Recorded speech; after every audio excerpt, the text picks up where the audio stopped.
entzulariaren atarikoan aipatu dugu gerrako aurrei buruz hitz egin behar genuela gaur, egun gure aitonamonek edo gurasoek, haien hitza jaso duen lana ezagutarazi behar digutelako. Ester Aizpurua, azaldu iguzu, Arratsaldeon. Arratsaldeon bai, gerrako umen bilobak izen hori du gaur ezagutuko dugun dokumentalak, Eusko Ikaskuntzako Eusko Media Fundazioak egindako lana entzun, eta hainbaten esango gunuke ikusiko dugulako Arratsaldean.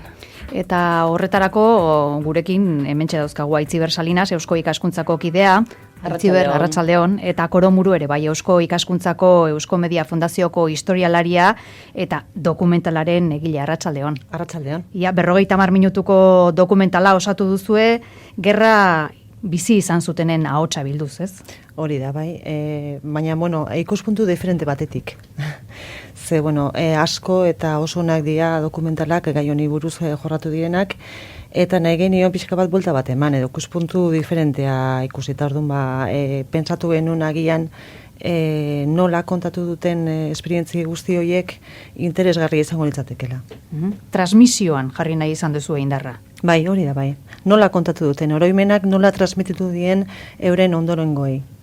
Eta zergatik kontatu nahi izan duzu horrela? Iruditu zitzaigulako enfoke edo ikuspuntu diferentea zala. Batez ere jakinda aitonamonak nola pentsatzen duten, nola kontatzen dituzten gauzak, zer kontatu eta zer isildu egiten dituzten gauzak oso interesgarria dielako.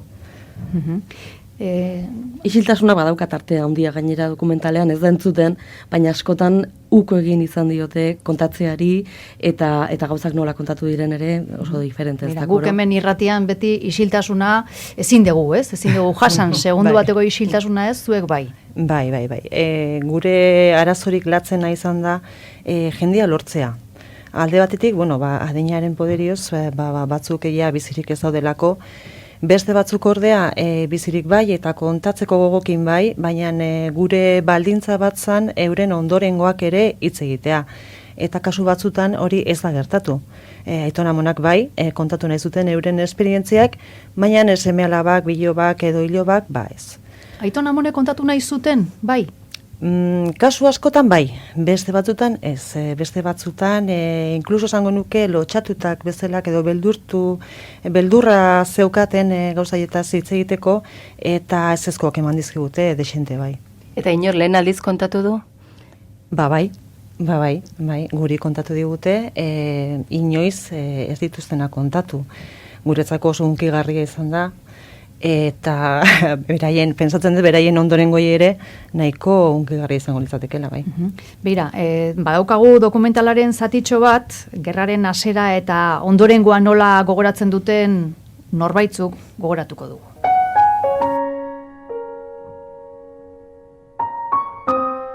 Empezó la guerra el año 36, el 18 de julio del 36. Zurrun bildu ikaragarria sortu zen, eta danok bildurrez.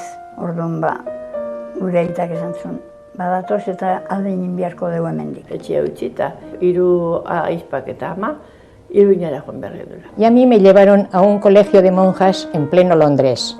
Eliza batean sartu ginozten. Han zeuden santu guztik burua puskatuta. Izututa gondenan. Frantzian zaudete, ze irutze zeizu eta zer? Libre gauzeia eta bai.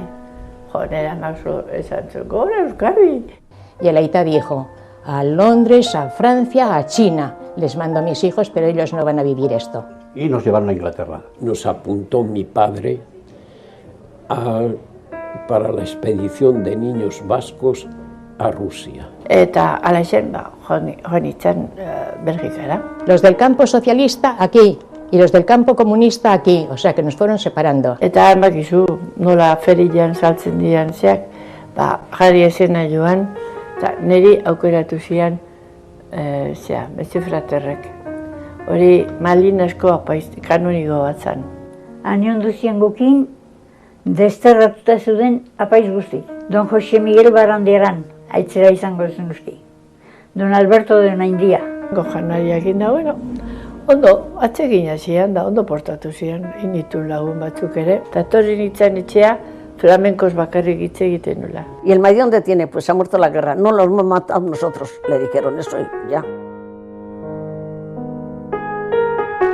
Begoña Olabeaga, Miren Terese Zugasti, Angel Beltza, Juana Orbegozo, Jose Etxaide eta Maria Etxaide, azkeneko bi hauek uste eta nahi arrebak, hoiek dira protagonistak, ez? Bai, hori da, bai. Eta saiazu koro, adineko persona hauek lokalizatu dituzue, baina nola lortu duzue hori? Ba, nekez, nekez.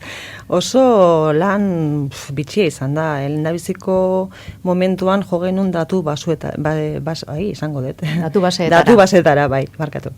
Eta, azaltzen ziren datu batzuk, nahi genituen Gipuzkoako, batez ere Gipuzkoako aurre erbesteratuak elkarrizketatu, eta gertatzen dena da datu base horietan askotan ez daudela datuak ondo. Oker daude eta askotan nahasteak egon dira. Gero behin identifikatu eta behin lokalizatu nahi genituen pixka bat herri hartzaien aniztasuna izatea, ez? Orduan nahi genituen Errusiara jundakoak, Inglaterrara jundakoak, Frantziara, Belgikara, hori ere lortzea, nahiko neketxo izan da, azkenean lortu genuen, baina asko sufrituta. Ze gainea lortzen genitun bakoitzean, jo behar genuen, identifikatu, harremanak lortu, eta baiezkoa jaso. Eta hori etzan gehienetan gertatzen. Eta hizketan hasi direnean koro, erraz hitz egin dute, erraz kontatu dute gertaz ez zitzaiena? Gauza bada esatea, nik kontatuko dut, txikitan bizi izan dakoa, baina gero zuek iritsi eta kamera horrean hizketan haste hori? Batzutan errezago. Ze, ez dakit, kanpotar batekin beste askatasun batekin hitz egiten zuten. Batzutan igual izan dira, seme alabak edo horrean zirenien, pixka bat lotxatu bezala egiten ziela, eta nahiago zuten gurekin bakarrik, kameralarian nire lankidea eta bilon aurrean bakarrik hitz egitea. Zer gogoratzen dute gehiago, gauza honak edo gauza txarrak? Kuriosoa da, oso bitxia da, ze unkitzen dienean, da beti gogoratzen dutenean gurasoetatik banatu zirenien.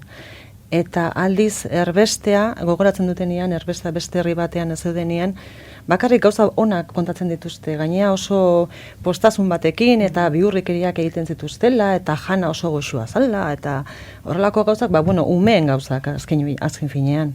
Eta guraso seme alaben arteko kontakizuna, ala guraso eta biloben arteko kontakizuna, horiek uste dut ezberdinak izan direla? Oso desberdinak, bai, oso desberdinak.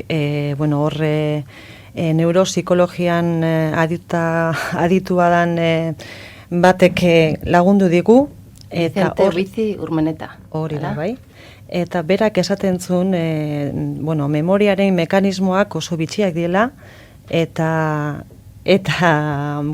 oso diferentea dela, Aiton Amonek duten mekanismoa edo oroitzapenak konstruitzeko era, eta helduena. Orduan, ez dakit, konexio gehiago, lotura gehiago daude umeekin, bilobekin, helduekin baino. Koro, guk badakizu irratian beti denbora gutxi izaten dugula, baina dokumentala ikusteko aukera badago, sarean okerrezpaldima naiz. Bai, horrela da, bai. Nun? Vimeon kanalean, Euskomedia TV kanalean. Hor dago sartu eta ikusteko aukera. Hementxe jarri duguna izan da printza txiki bat, baina ordua aurrera dijoa, eta hementxe utzi beharko dugu. Eskerrik asko, Koro Muro, Aitziber, zuri ere bai. Mila esker, eskerrik asko. 15 egun barru, berriz ere hemen.